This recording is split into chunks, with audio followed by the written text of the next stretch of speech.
What is going on, guys? Good morning, boys and girls. I'm Dr. Crow. Glad to see you this morning. Hope you're having a great day so far. Hope this week is really good. There's only 12 more days after today, and we get a whole another week off for Thanksgiving, which is one of my favorite times of the year. Our anniversary, Miss Crow and I, we got married over the Thanksgiving break several years ago.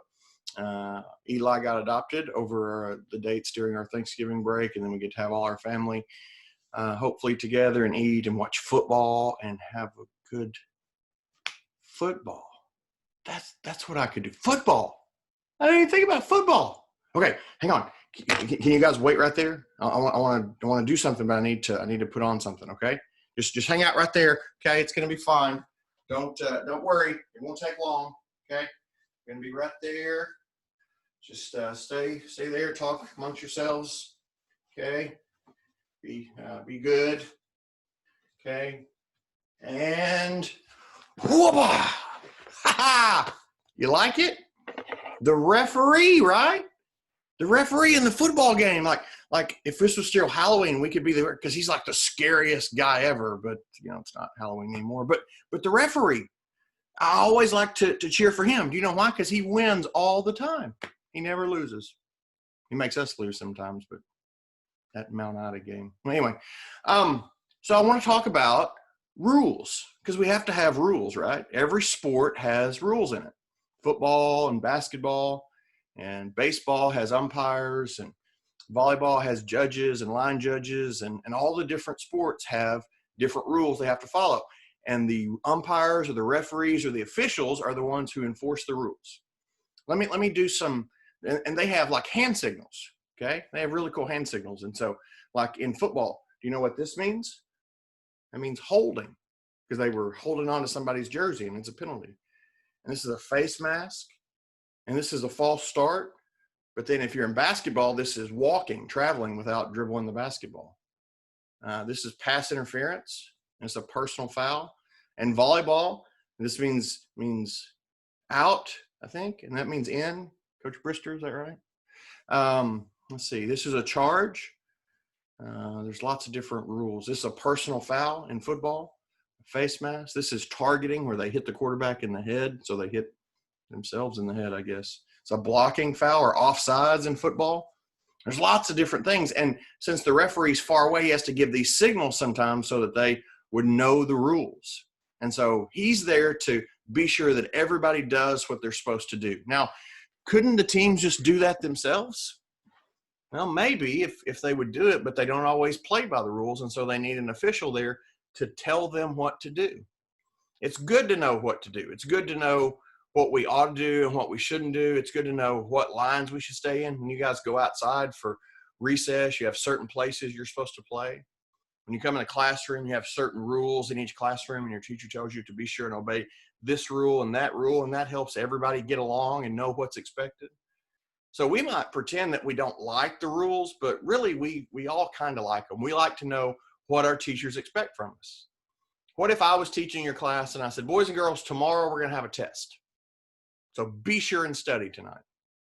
But I didn't tell you what subject the test was going to be in, or I didn't tell you what kind of questions were going to be on the test, or I didn't even tell you how many questions, or maybe I said, we're just going to have a test soon. I didn't even tell you what day it was going to be on.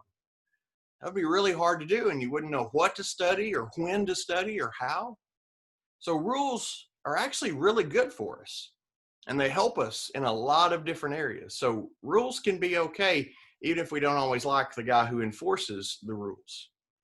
Our teachers and Mr. Holt and Mr. Carson and all the folks here at school enforce the rules. And we tell you, don't run in the hallway, or don't do this, or don't push, or be nice, and sometimes you might think, oh, they're telling us to do stuff we don't want to do. But really, we're telling you those rules because we love you and we want you guys to know what we expect from you. And your parents and your grandparents and aunts and uncles and all those people who help take care of you at home, they do the same thing. Why? Because they love you and they want to keep you safe and they want to help you grow and be everything that God made you to be. But the only way we can do that is if we live by the rules that He gave us, which makes me think of the big set of rules. Do you know where the biggest set of rules are in the whole Bible? Well, first, what do you think the biggest set of rules are in the whole Bible? Huh? That's right. Gentry, good job. I heard you. The 10 Commandments. That Gentry's pretty smart. Yeah, the 10 Commandments. Now, does anybody know where the 10 Commandments are found? Oh, yeah, that's right. They're in the Old Testament. Oh, I heard that. They're in the book of Exodus. That's good. Does anybody know what chapter? Very good. I heard you there in the back. You said chapter 20. You're exactly right. So if we take our Bible and we open, let me get up here so I can read. We're going to open to Exodus chapter 20, and I want to read you some of the rules. I know some of y'all have been memorizing these rules here lately, and so it's really good to think about. Then God spoke all these words, saying, I am the Lord your God who brought you out of the land of Egypt, out of the house of slavery. You shall have no other gods before me. That's rule number 1.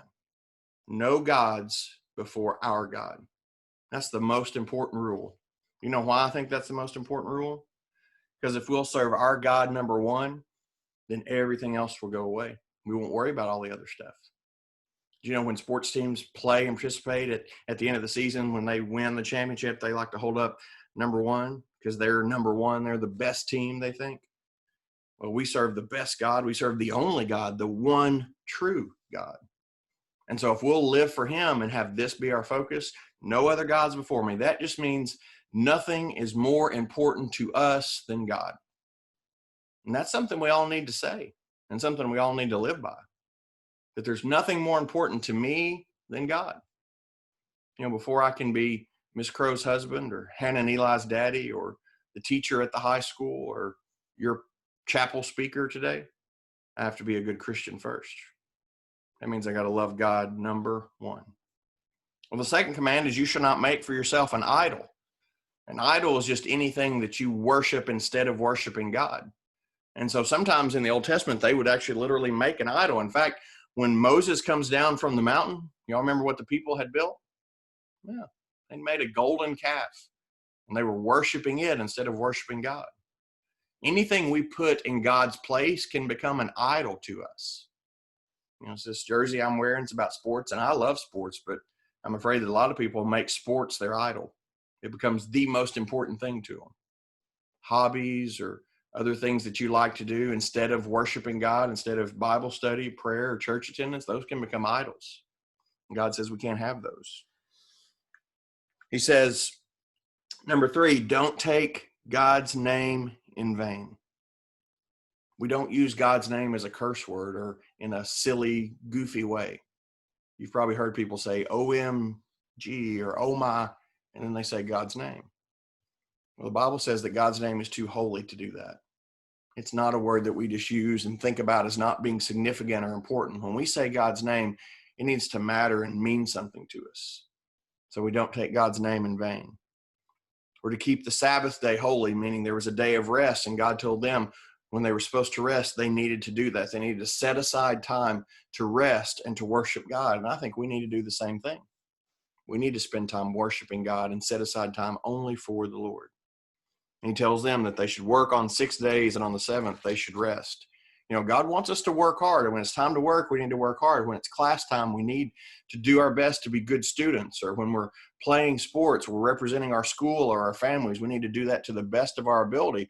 But when it's time to rest, we all need rest. We need time to kick back a little bit and think about how good God has been to us. So rest when it's time to rest. He says to honor your father and mother, that your days may be long on the earth, and that you'll live a long time if you do that. How do you honor your mother and father? There's lots of different ways you can do that.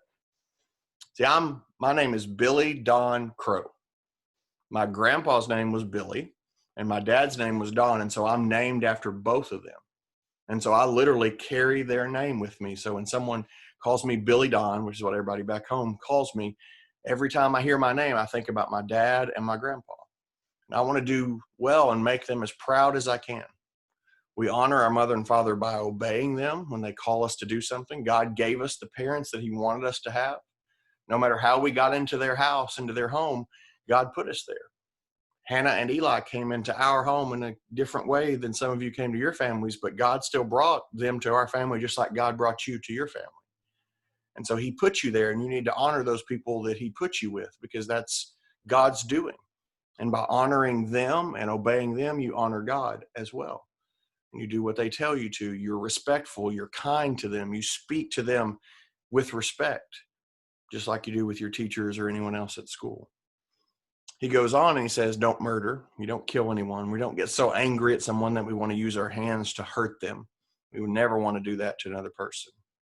He says that we shouldn't commit adultery, and that's something you'll learn about later on, but we ought to be pure in the way that we think about boys and girls when we get to that age of our life. Don't steal. We don't take things that don't belong to us. We always be sure to keep only what God has given us. We don't take from other people. We don't bear false witness, which just means we don't lie. We need to always tell the truth, no matter what the circumstances are.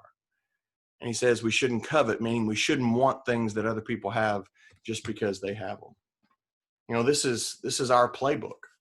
And if these are the rules, we want to think of life as the greatest game we're ever going to be involved in. Now come real close. I want to tell you a secret. Are you listening? I didn't have any athletic ability. I'm not good at any sports. I never got to play many sports because I wasn't very good at them. Now, don't tell anybody that secret, okay? Because everybody thinks I'm really athletic. Now, even though I don't get to play a lot of sports, I get to do a lot of things in life. I get to be your chapel speaker. I get to teach at the high school. I get to be Miss Crow's husband and Hannah and Eli's dad. I get to do lots of awesome things. And so even though I don't play sports, I've still got a rule book. And I still know there are certain things I need to do. I need to hold tightly to my kids and to love them. I need to be sure and not interfere with their life. I need to travel with them sometimes and take them places. I need to do all these things that I made silly gestures about earlier to show you what the referee says. Well, God has told us to do a lot of things. Don't put other gods before him. Don't steal. Don't murder. Don't be mean to each other and use our hands to hurt people. There's all sorts of things. But I know that God gave us those rules because he wants us to have a good game. You know, there's a phrase in the Bible that says that one day when we go see Jesus, he wants to be able to look at us and say a phrase to us. And I want to tell you that phrase to close this morning. He wants to tell us one day, well done, good and faithful servant. Now, all that means, boys and girls, is we want to do well in everything that we do. Whether it's academics and you're working hard in school, or when you get to play athletics, or maybe one day you're going to be talented at art or poetry or dance or being in the play. Maybe you're really good at doing math problems. Maybe you're really good at reading books and remembering whatever it is that God has gifted you with. You just need to do that well so that he can say to you, well done. And then at the end of that, he says faithful. Faithful just means that we do our best every single day to follow Jesus. Now, I realize when I talk about those 10 commandments that it's hard to keep all those. In fact, none of us have kept all the 10 commandments. But that's why we have a Savior, and his name is Jesus. And when we mess up, he takes our penalty so that we don't get in trouble. He takes our sin on himself, and that's what the gospel is all about. And as you learn and as we do more Bible studies and more Bible lessons here at school, and your teachers and your parents and youth pastors can talk to you more and more about what the gospel means and how you can come to know Jesus yourself if you don't already do that.